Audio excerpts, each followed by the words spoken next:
So I'm really excited to share our 5 big idea speakers with you and for them to share their ideas. First, we will hear from Sara Horowitz, founder of the Mutualist Society and founder of the Freelancers Union. Then from Esteban Kelly, executive director of the U.S. Federation of Worker Cooperatives. From Sean-Tamba Matthew, shareholder at Stevens & Lee. From Ginny Vanderslice, principal emeritus at Praxis Consulting Group. And lastly, from Felipe Witchger, executive director of Francesco Collaborative and managing principal of Livable Future Impact. I'll hand it off to Sara. Thank you.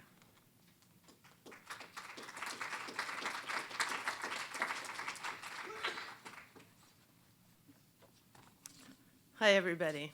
It's very nice to be, I think it's the 3rd speaker, but the first in the big ideas. So I hope this is a big idea, and I worried when I started that somebody else might have told this story yesterday. So you have to be kind to me, and if I start a story and you're like, that was yesterday, that would be helpful. On April 10th, 2026, about 2 months ago, NASA's Artemis project sent 4 astronauts around the moon. Did anybody else tell that story yesterday? Okay. In the press conference after, astronaut Christina Koch said the following: "In the last 10 days, I've realized what a crew is.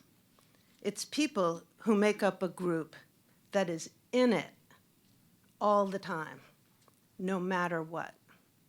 That is stroking, as in rowing together every minute with the same purpose. That is willing to sacrifice silently for each other. That gives grace, that holds accountable. A crew has the same cares, the same needs, and a crew is inexplicably, beautifully, dutifully linked." She said, "There's one lesson right now. Planet Earth, you are a crew." So moving. So here we are at Aspen on Earth. And the strategic policy question is this: how many of us feel that in our day-to-day lives, we have a crew? So we might think that's a social question, like, oh, I have friends, that's my crew. But a crew is a very much part of a bigger idea. And I want to talk to you about that idea, and it's called mutualism. Mutualism is how people have been building crews for several hundred years. You might think of these crews as workers organizing together, communities building cooperatives, workers joining to own a company together in an ESOP or a worker cooperative. Every immigrant group everywhere creating a lending circle because banks are irrelevant to their own investment strategies. People of faith creating and maintaining their own religious institutions. Communities coming together in mutual aid after a natural disaster. So this all seems like these are wonderful groups, but what do they have in common? And it turns out they share 3 critical principles, which are the 3 principles of mutualism. They have a crew, or to put it another way, a solidaristic group that joins together. That group builds an economic mechanism that's peer-to-peer. It can be dues, it can be services, it can be barter, it can be alternative currency, it can be contributions of time. And this group has a long-term time horizon. It functions multi-generationally. We here in this room realize we got here because there was a past generation, and we have to hold ourselves accountable for the debt we owe the future. Those are the 3 principles, but we're at a crossroads right now. Our private markets and our governments are failing us. But worse, I would argue, is the lack of imagination of how to build the core of democracy across the ideological spectrum. Both left and right have lost sight of mutuality, or as astronaut Cook might say, our crew strategy. Here's how we should think about this. Be precise when coming up with a strategy for who is I and who is we? By that I mean, are you a foundation hiring experts, no offense to McKinsey, to figure out the solution to the problem and then imposing it on a lot of eyes? Or are you identifying people who are actually building crews and supporting them and listening to them when they tell you what they need? Pay attention to the universal versus the particular. You will be surprised maybe when I say we are having a critical shortage of the particular. What do I mean? I will explain literally in 30 seconds. Foundations, think tanks, government, social investors need to create pools to fund small grant experiments that build a crew, local, neighborhood, or virtual with human connection in small groups, whatever form, build a crew with solidarity. This is what particular means. A strategy on the particular asks, who is in this crew and who is not? In a unionized company, it's clear who's in. It's the unionized workers, not somebody who just lives nearby. A food co-op where members can shop, not just anyone, but those who have skin in the game because they've paid dues or they've contributed time. Faith communities with practices and ways of entry that are designed to, well, keep the faith. But foundations and think tanks start with the opposite premise right now. The universal, everything must be open to everyone, and if it's free, even better. Being for everyone sounds nice, but this alone builds no crews that can sustain themselves. It builds no new unions. It builds no new ESOPs, no new cooperatives, no new decentralized web groups, no new neighborhood or community associations, no new mutual aid. Why? Because you need solidarity. Solidarity is about the particular ties that bind, and this failure matters. The universal versus the particular is where we need to focus to decide how to build the future ownership strategy.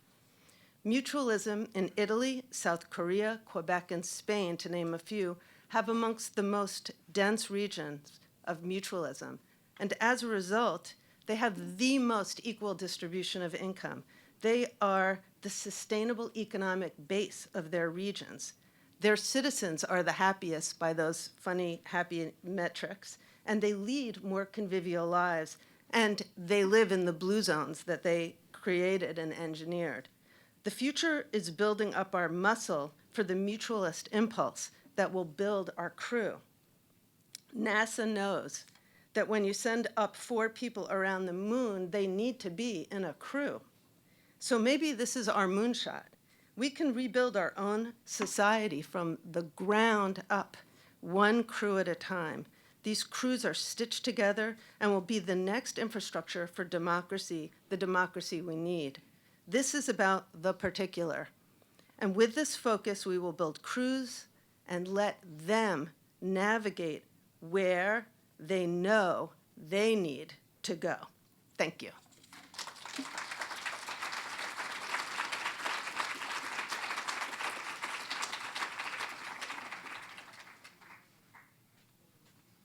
Thank you, Sara. Esteban Kelly, again, we did all the names in the beginning. I'm just gonna jump right in.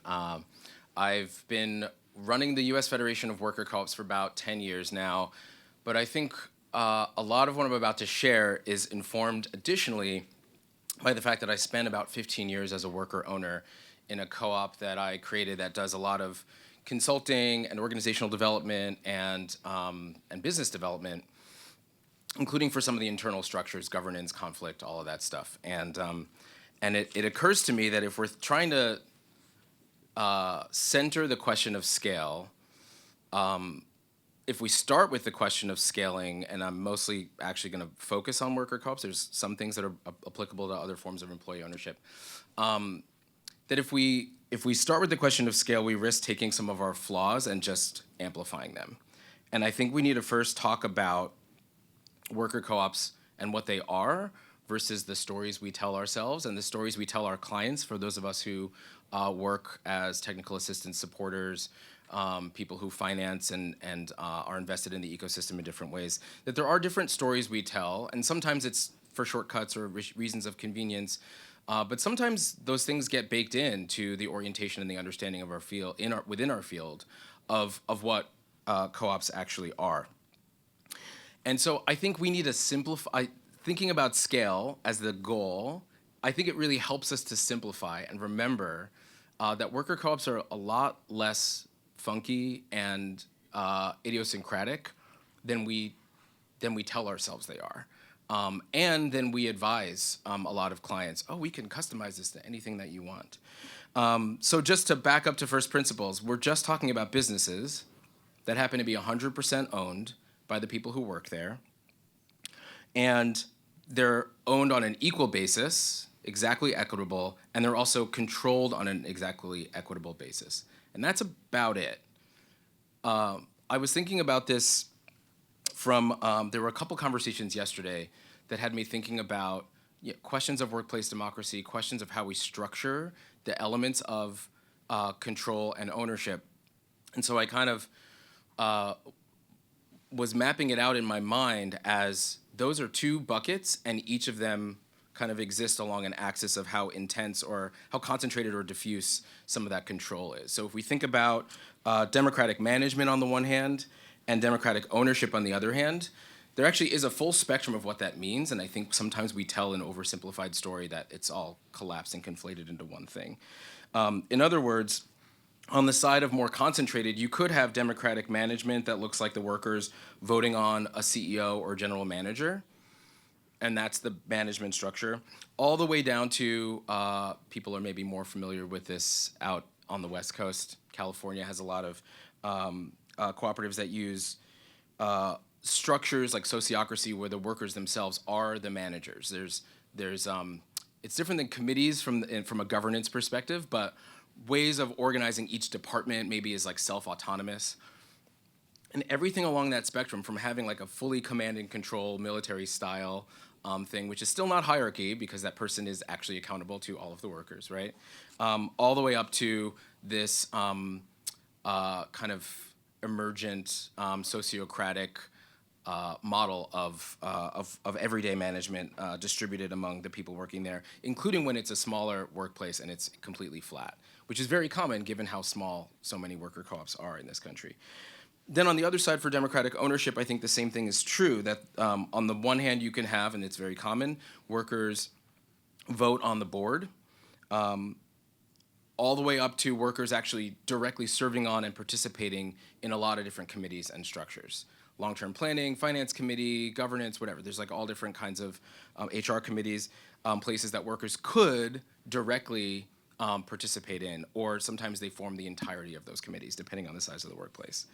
So I think it's important for us to really understand how simple and how complex those things can be, and also, in other words, how familiar some of those things can be when we're trying to overcome this gap of how strange and foreign the concept of worker ownership seems to so many of the people who are the audience that we're trying to convince that it's a good model for all the reasons we talked about yesterday and in some of these forums in the past.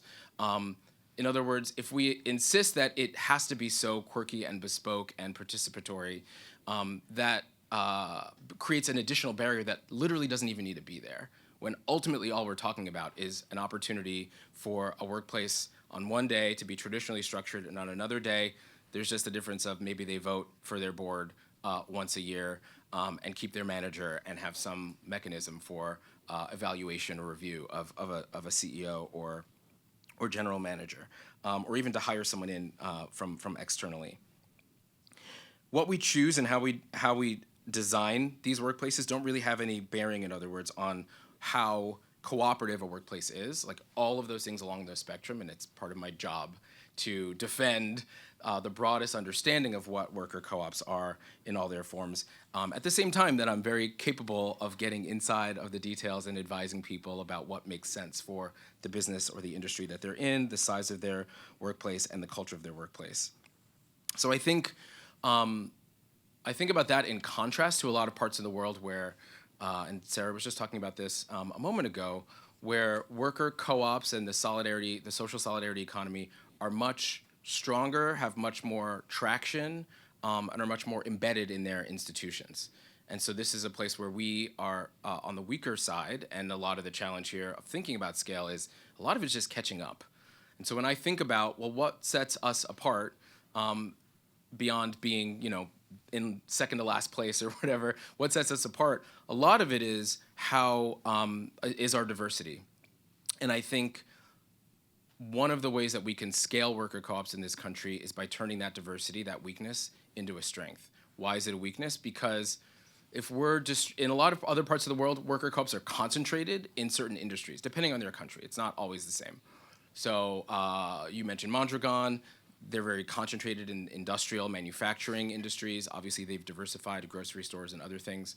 There's a lot of service sector-based economies in the ecosystems in different parts of the world. In Quebec, almost all the EMTs are run by worker co-ops. So you call the ambulance, it's a worker co-op that comes to get you. That's particular to the cities. I don't know about the rural. But there's concentration, which means they understand advocacy, what kind of policies they need. They have industry expertise, and it's the combination of understanding that industry alongside what worker ownership means. And so when someone wants to either expand or develop a new worker co-op, they usually have some of that expertise informing what it is they're doing.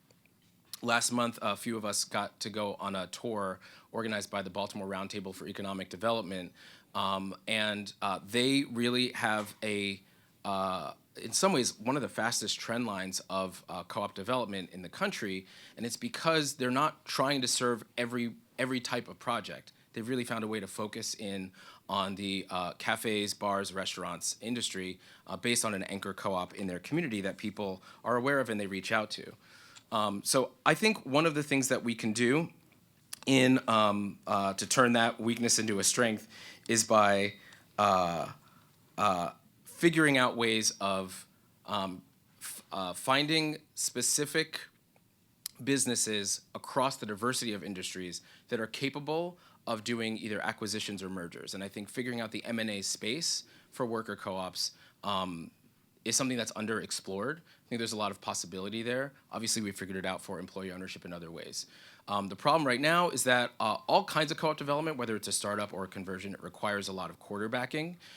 You're given a kind of choose your own adventure manual, and you flip through. If you make this choice, turn to page 17. We have all kinds of curriculum. We have support for that, but it doesn't really allow for the kind of scale that I think we're talking about and that we need. If we're, however, able to identify a couple key businesses across different industries that are well positioned, and if they don't exist, I think then we have a little more focus for what kind of businesses we're trying to create. The childcare co-op that is capable of franchising and scaling, of acquiring other childcare businesses, et cetera. We heard about hardware stores yesterday, right? So really thinking across industry, and then I want to kind of close with a call to action, similar to what Lauren was saying yesterday from NCEO. If we spent maybe a year and a half just focusing on a consortium, a concerted effort to say, how do we figure out mergers and acquisitions for worker co-ops? There's some research that's involved, business planning, what kind of partnerships with unions on workforce development, what kind of analysis do we need to do about the specific regulations in different industries to figure out what is a way of really scaling mergers and acquisitions, because I think it gets us on the other side of some of the limitations where in conversions, for example, there's a lot of struggles with culture once the business has been converted. If you already have a business a cooperative that exists, and then they just acquire another company, those workers get onboarded into the new culture and systems and processes. And so it kind of makes it a lot easier to go from one scale to something that's an order of magnitude bigger. So interested in thinking about how we can explore that a little more. We've only done a tiny bit of experimentation with this just by organizing some of the groups inside of the Federation into peer networks. And so I think the next iteration of that, when we can think about the kind of technology that specific cooperatives in certain industries need. We talk about these as industry federations. I think that's kind of the next evolution, and figuring out an M&A strategy could be a big part of that. Thanks.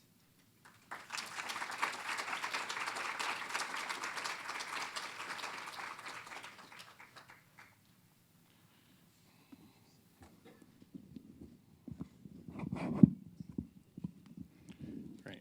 Well, good morning, everyone. Before I begin, I do want to just take a quick moment to thank the Aspen Institute and my colleagues at the Rutgers Institute for the Study of Employee Ownership and Profit Sharing for the incredible work that they've done in putting together another great forum. Been very grateful to be here for the past few years, to hear these stories and be inspired by so many of the innovators and great thinkers around employee ownership to get wealth in the hands of workers throughout the world, but especially here in the United States. Over the past several years, obviously, this event's highlighted some of the incredible progress that's been made, in particular with addressing two issues that have inhibited the growth of employee ownership through ESOPs in the United States. Those issues, for me, are tied to two sort of gaps, the awareness gap and the exit gap. The awareness gap is basically a lack of understanding among many business owners and their trusted advisors about what kinds of companies are ESOPable, and the benefits of ESOP transitions for those business owners when compared to their other alternatives. Through recent efforts from policymakers and nonprofits and civic organizations, one example being the work that Rutgers is doing with the NJEDA in launching their pilot program for transaction assistance and feasibility study assistance for New Jersey-based businesses. We've seen a real impact and tangible impact in addressing the awareness gap. And that's actually been borne out in the numbers. NCEO just published recently that there were over 300 new ESOPs established in 2023, which is the last year for which we have information. And that's really important because I can't tell you how many times I've said that, hey, there's about 250 new ESOPs every year for the past, decade or so. In addition to that, the number of employee-owned companies that are privately held are at its highest level since 2015. So in tandem with addressing this awareness gap with those incredible efforts that have been done out there, there's also a corresponding acknowledgement that for most of the thousands of retiring business owners who put their businesses up for sale each year in the United States, the traditional ESOP transition process does not align with their desire for an immediate exit with cash in hand and only short-term transitional management responsibilities. Historically, this exit gap has led to workers being excluded from the opportunity to gain ownership in the companies being offered for sale throughout the United States on an annual basis. Fortunately, there is a solution for this. As Julie Mentor of Transform Finance and I highlighted in our Impact Alpha op-ed, how entrepreneurship through acquisition can deliver benefits to workers too. The entrepreneurship through acquisition and independent sponsor models can bridge the exit gap with capital from employee ownership-focused funds and others. So what is entrepreneurship through acquisition? What is an independent sponsor? And how can such models coexist with a sustainable, long-term ESOP structure? First, we'll start with entrepreneurship through acquisition. And for those of you who are aware and know these terms and items, please bear with me. Want to make sure that we sort of are talking on the same terms here. So entrepreneurship through acquisition is a form of entrepreneurship in which an individual becomes an entrepreneur, not by starting a new business, but rather by acquiring a business that's been a going concern for quite some time. An ETA entrepreneur or searcher will step in and operate the company that he or she acquires after acquisition and is often supported in that process by a fund dedicated to investing alongside ETA searchers. In addition to these funded searchers, you have self-funded searchers who are utilizing SBA capital and private funds to execute their ETA acquisition strategy. These investments have been studied for several decades, with their origin of the approach dating back to the 1980s, and have demonstrated significant returns for investors, both searchers and their co-investors, over the years. Similarly, an independent sponsor, or sometimes called a fundless sponsor or pledge fund sponsor, is an individual or small group that sources, structures, and leads private equity acquisitions without a pre-raised committed fund. Instead of investing from a blind pool of capital, independent sponsors raise capital on a deal-by-deal basis, often when getting a letter of intent executed, bringing that letter of intent to investors, and trying to solicit financing and other capital to facilitate the acquisitions. So how do these models and concepts sort of work together, and how can we actually get more employee ownership by utilizing these models? So last year, our team at SES ESOP Strategies had the honor of assisting several innovators in the employee ownership space on 2 ESOP transitions that utilize the ETA and independent sponsor models to create more employee ownership throughout the United States for companies that were offered for sale, not considering the ESOP path, but have become 100% employee-owned ESOP companies.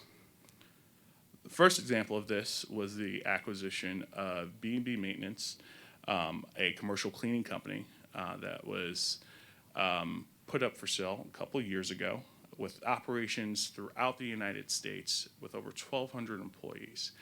That business transitioned to employee ownership with the help of Neatland Holdings, an independent sponsor in the commercial cleaning space, with capital from A&H and others.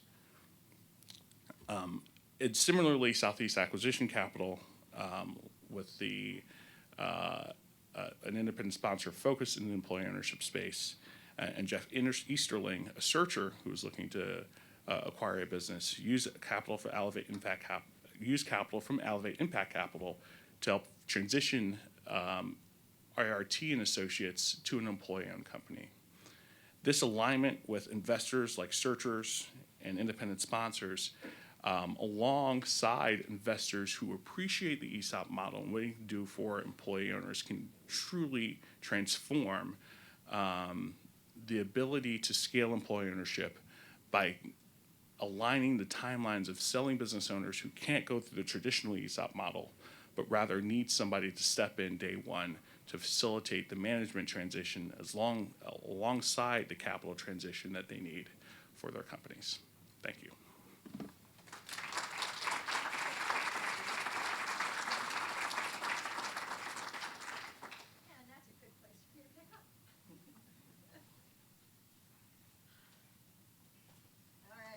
Good morning, everyone, and thank you to the Aspen Institute.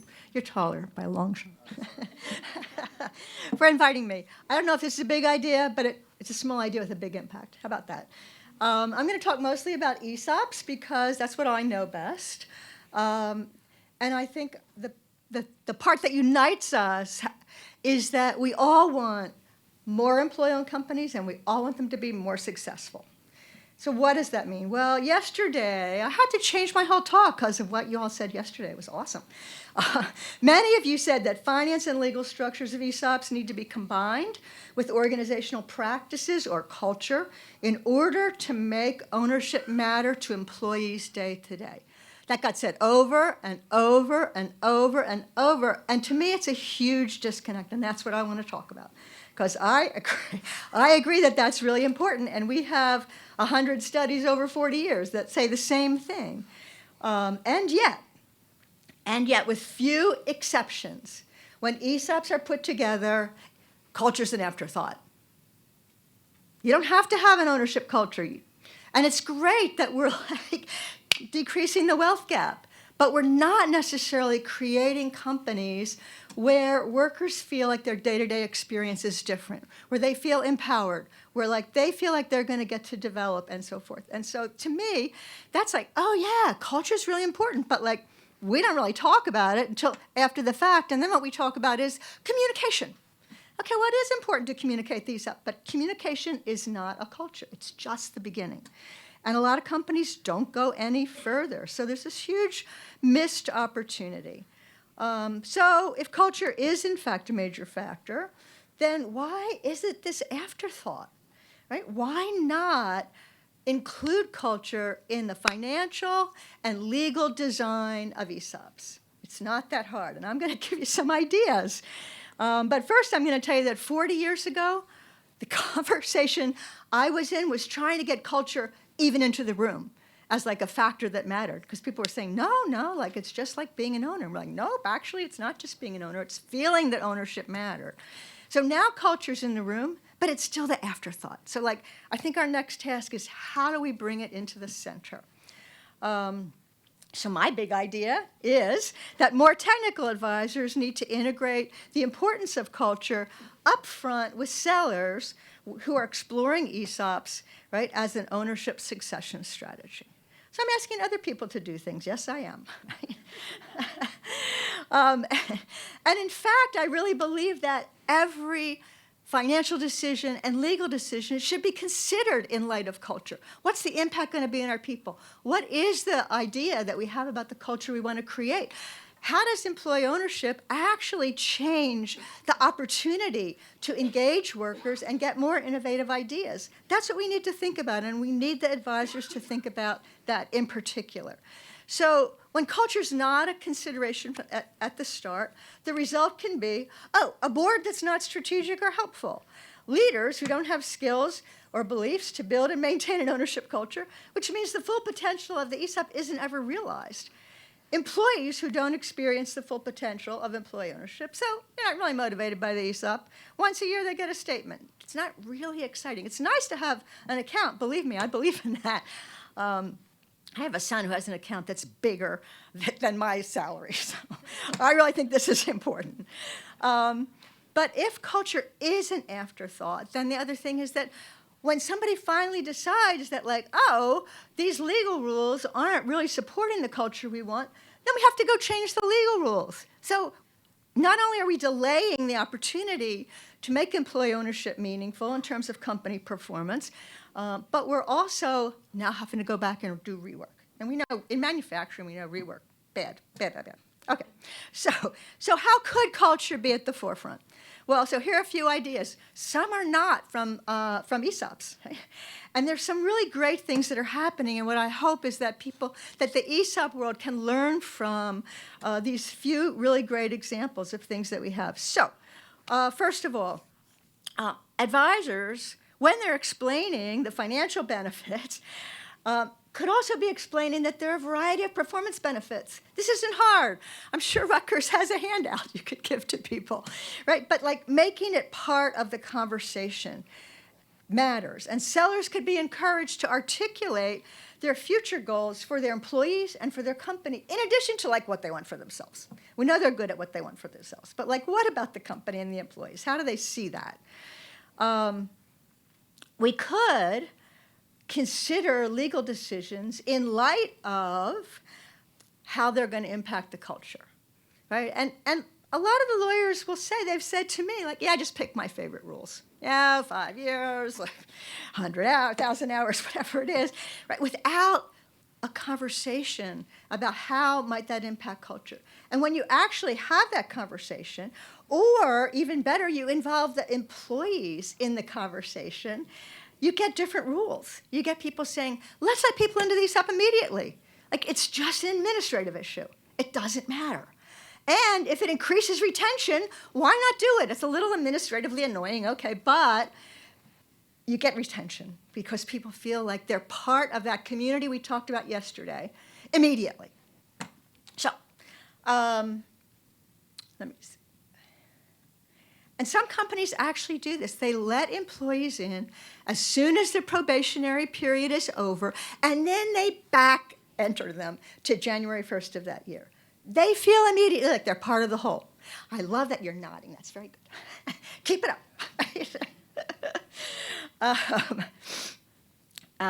So there can be rules, and I think we often feel that, like, oh, no, these have to be the rules. So, I run a CEO leadership program at Penn, and I often say to the CEOs, what are the rules? What are the rules for your ESOP? And you know what? They don't know.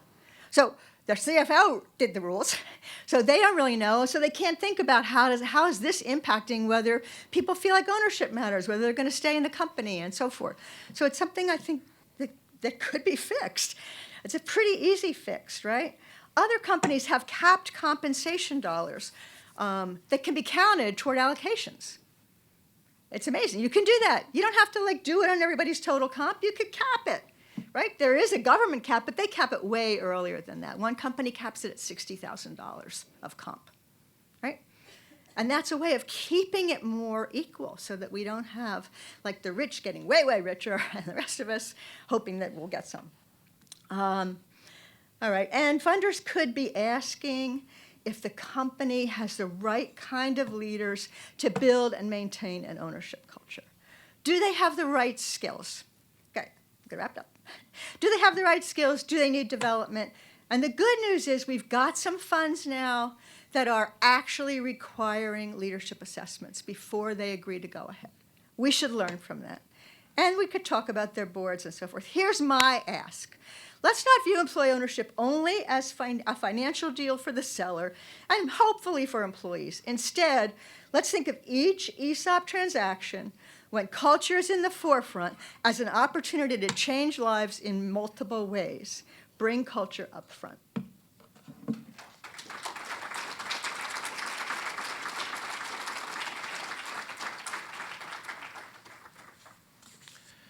My name is Felipe Witchger from the Francesco Collaborative and Livable Future Impact.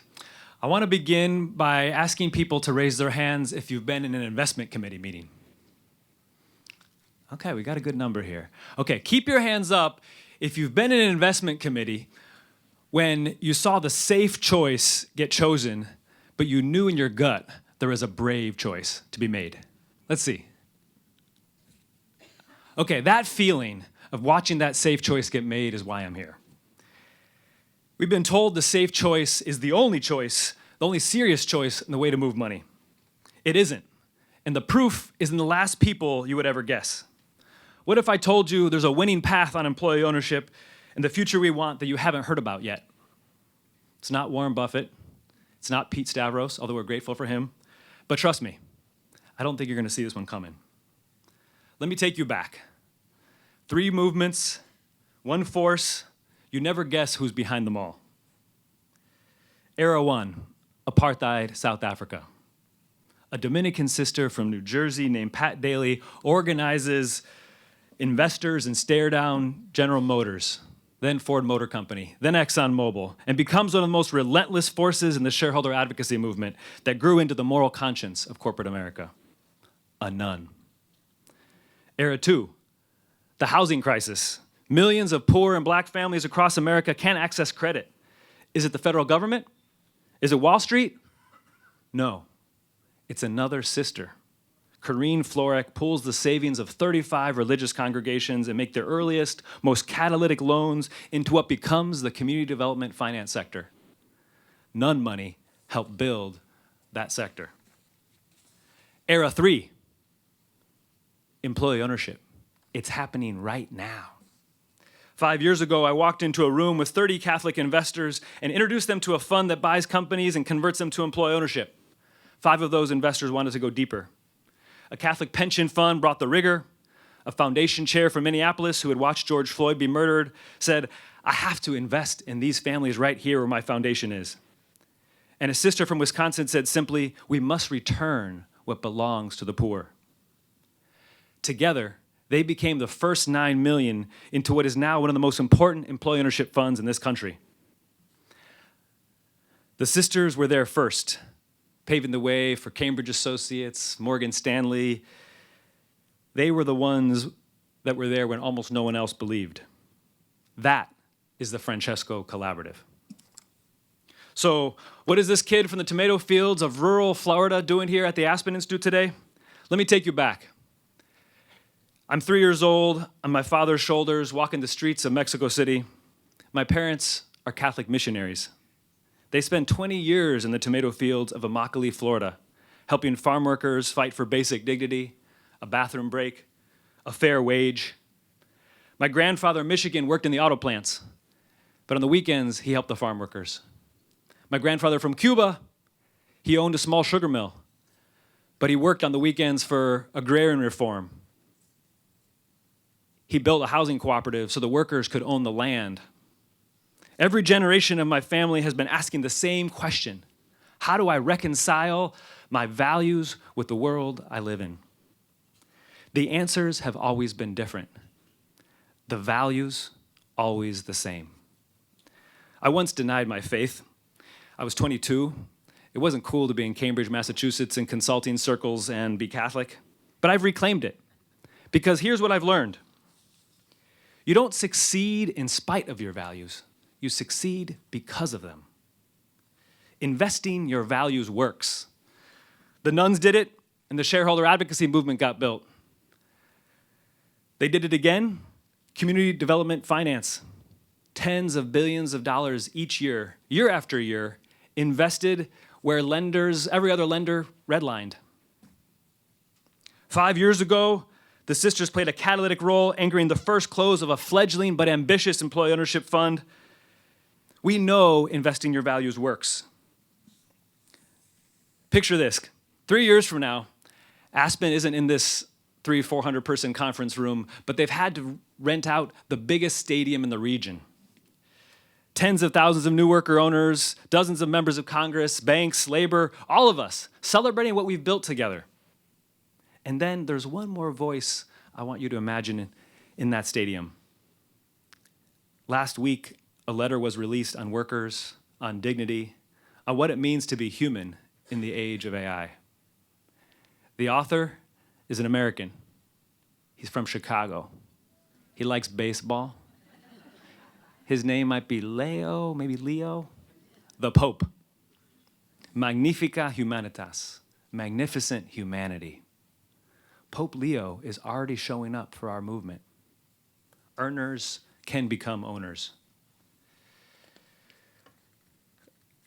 So look around the room right now. Seriously, look around. Let's forget the organizations. Let's forget the titles just for a moment. What do I see? I see people who believe in workers. People who believe in work. People who believe in ownership. That is our common ground. And if you invest real money in this room, here is the honest invitation. You don't have to be the first. The sisters already were. They took the early mover risk, so you can step in now. The how is always different. The why is always the same. Let's go invest our values.